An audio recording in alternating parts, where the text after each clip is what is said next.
So now that we are finished up with talking about congruence, we're going to now talk about probably my favorite topic, which is triangle congruence. Now this first video is just talking about identifying and justifying why triangles are congruent. Based on what we talked about in class today, we already know that figures that are congruent have to have corresponding congruent angles and sides. For triangles, that means we would need 6 pieces of information. The good news is triangles have some special properties between the sides and the angles, so we have some shortcut justifications.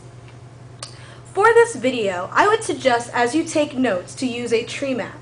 We'll be talking about 5 different types of justifications that prove triangles congruent. If you're looking at the map that's here, you may want to pause your video. And I have some abbreviations for these 5 names that I would place right here. And below I would put a picture that I've given on the screen to identify it. Now today the whole purpose of this video is just to tell you the types. In class tomorrow we'll talk about identifying them and making sure we can do that. The first type of justification we can use is known as side, side, side, or SSS. If you look at the triangles that are given below, I don't know any information about the angles, but I do know that the corresponding sides have the same measure. I even went as far as to tell you what the measures were.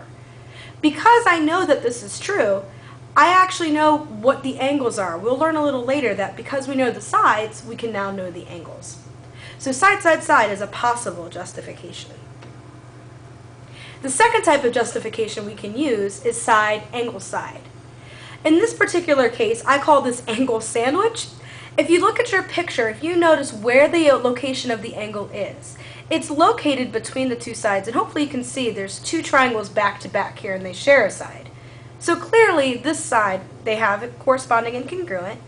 They have 2 right angles here, so that's the angle, and that these 2 pieces here are also congruent. So it's an angle sandwich because it goes side, angle, side. Just like angle sandwich, sometimes there's what I call the side sandwich. We have angle, side, and angle.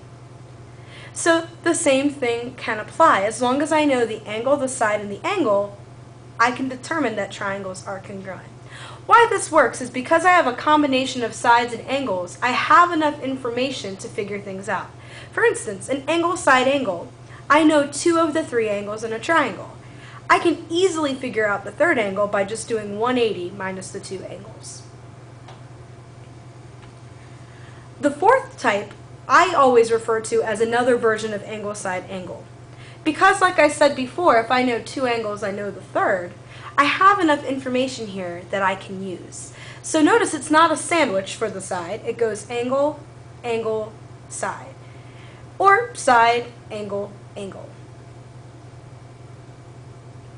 The 5th justification is typically what I would consider the toughest justification because it relies on you understanding a lot about right triangles. If you can think back to Algebra 1, I know you did some things with Pythagorean theorem, and you've talked about the word hypotenuse and the word leg. In a right triangle, the 2 sides that are not across from the right angle, meaning they're attached to the right angle, are called legs, and the opposite side from the right angle is called the hypotenuse. Now notice I put up there, this is called HL, and it's the only version of SSA, which if we were to reverse that would be a bad word, and we'll talk about that later, that could actually work. The rest of them will not work. Now, excuse me, so if we look at this, we know that it's a right triangle, we know that 2 legs correspond and are congruent, and 2 hypotenuse here, they are also corresponding and congruent. Now there's 2 combinations that don't work, and I have a cheesy saying for it, as you know I always do. First of all, although side, side, side works, AAA or AAA doesn't work. And my counterexample, meaning my way of proving why it doesn't work, is equilateral triangles that have the same angle measure, but not the same side measure. In an equilateral triangle, I know that all the angles are 60 degrees. But if I don't know the side measurement, that's not enough information. Both triangles here are equilateral, but they don't have the same side measure. So I say no AAA to come to your rescue, and we don't do bad words. And of course, I'm ladylike, so I spelled this way. Side, side angle does not work because I don't know enough information in this particular problem. Before class tomorrow, what I'd like you to do is I have 3 examples, and I'd like you to tell me why are the triangles congruent using the 5 justifications.